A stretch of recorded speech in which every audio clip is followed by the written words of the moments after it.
देहरादून से बड़ी खबर है। पुरानी पेंशन योजना में शामिल हो सकते हैं सभी शिक्षक और कर्मचारी। शिक्षकों और कर्मचारियों को पुरानी पेंशन योजना में लाने की सिफारिश हुई है। 1 अक्टूबर 2005 के बाद के कर्मचारियों को दायरे में लाने की सिफारिश मामले में राज्य सरकार ने केंद्र सरकार को एक पत्र भेजा है।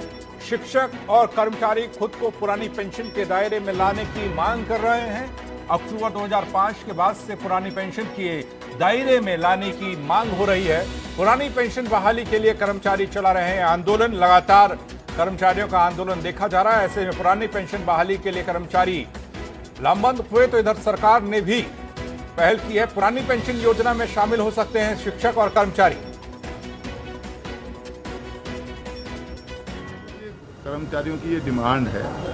अब ये किन परिस्थितियों में बंद की गई, इन चीज़ों को देखना होगा। वो स्टेट के हाथों में कुछ नहीं है और इसलिए उसके बारे में मैं समझता हूँ कि हमको तो फॉलो करना है। 2005 के बाद के कर्मचारियों को पुरानी पेंशन देने के फैसले पर प्रदेश सरकार ने केंद्र से आग्रह किया है। यानी राज्य सरकार की तरफ से नैतिक सहमति कर्मचारियों के साथ है और ऐसे में कर्मचारी संगठनों में भी इसको लेकर सकारात्मक रुख देखा गया है।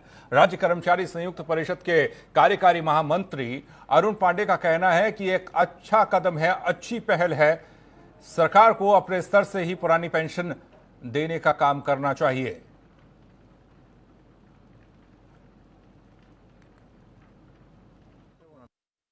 पहली बार सरकार का रुख सकारात्मक हुआ है और सरकार ने ये कहा है कि हमने संस्तुति सहित भेजा है वहाँ। इसका एक मतलब तो हम ये निकाल रहे हैं कि सरकार कम से कम इस बात से सहमत है कि इन कर्मचारियों का नुकसान हो रहा है नई पेंशन पॉलिसी से और इनको पुरानी पेंशन पॉलिसी मिलनी चाहिए। अब इसके साथ हमने ये जोड़ा है कि और सरकार से हम ये मांग बार बार कर रहे हैं और करने जा रहे हैं कि आपको अपने राज्य के कर्मचारियों के हितों के लिए निर्णय लेना चाहिए और निर्णय लेने के लिए आप स्वतंत्र हैं। अन्य राज्यों की भांति आप निर्णय लीजिए और अपने कर्मचारियों को कम से कम पुरानी पेंशन का लाभ दीजिए। पंकज पवार जुड़ रहे हैं हमारे साथ, हमारे सहयोगी ब्यूरो चीफ देहरादून। पंकज, पुरानी पेंशन की रार और इस रार में अब शिक्षक और कर्मचारियों के लिए अच्छी खबर आती हुई दिख रही है। क्या इसे चुनावी समझा जाए या फिर कुछ और?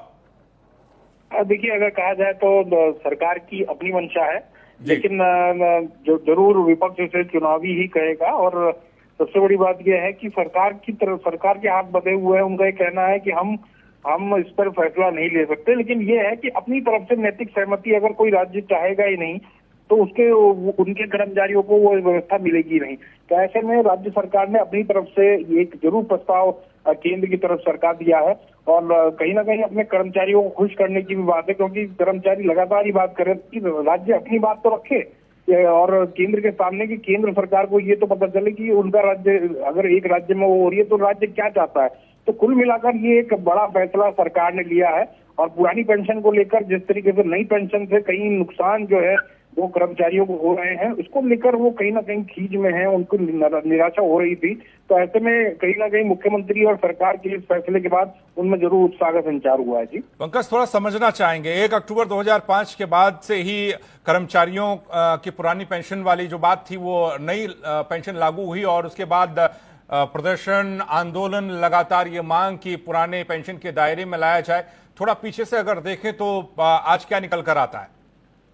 देखिए, अगर कहा जाए तो 2005 के बाद जो भी पेंशन मिल रही थी उसके तहत कर्मचारियों को ही ज्यादातर उसमें जितना पैसा कर्मचारी व्यय कर रहा था उतना ही सरकार को भी करना था। इसके अलावा जीपीएफ निकालने की जो व्यवस्था थी वो इसमें नहीं थी। वो जीपीएफ को लेकर कहीं ना कहीं कर्मचारियों में वो उहापोह की स्थिति थी। इसके अलावा भी एक दो ऐसे मसले थे जिनको देखते हुए जो नई पेंशन व्यवस्था है वो अपने आप में काफी पेचीदगियों भरी थी और वो नुकसान कर्मचारियों को हो रहा था। इसमें इनकम टैक्स को लेकर भी बात थी कि जो पेंशन की उसमें भी इनकम टैक्स देना पड़ेगा और लगभग 60% ही पेंशन जब मिलेगी तो 60% ही उसका कर्मचारी के हाथ में आएगा। तो ये अपने आप में कर्मचारियों को बहुत नागवार गुजर रहा था। उनका कहना था पुरानी पेंशन में ऐसी व्यवस्था नहीं थी। पुरानी पेंशन में जितना पेंशन का पैसा था सारा पैसा मिलना था। शिक्षक है, राज्य कर्मचारी इसमें हैं, यानी कि सारे कर्मचारी इसमें होंगे राज्य के। आपसे समझना चाहेंगे कितनी इनकी संख्या होगी, क्या राज्य पर अतिरिक्त भार पड़ेगा इससे या फिर कोई फर्क नहीं पड़ेगा?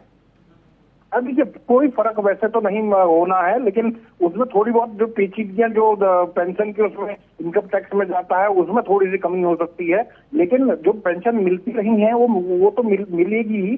लेकिन अब तमाम चीजें हैं और जिनको देखते हुए सरकार और लगभग 2.5 लाख से ज्यादा कर्मचारी हैं, उसके अलावा लगभग 1.5 लाख के लगभग पेंशनधारी हैं, तो बहुत बड़ी संख्या है जिसको कहीं ना कहीं केंद्रित करने की कोशिश त्रिवेंद्र रावत सरकार ने किया। देखना दिलचस्प होगा कि आने वाले दिनों में केंद्र इस मामले पर किस तरीके से अपना रुख रखता है। ये केंद्र के पाले में राज्य सरकार ने अपनी गेंद डाल दी है। बहुत बहुत शुक्रिया पंकज इस जानकारी के लिए आपका।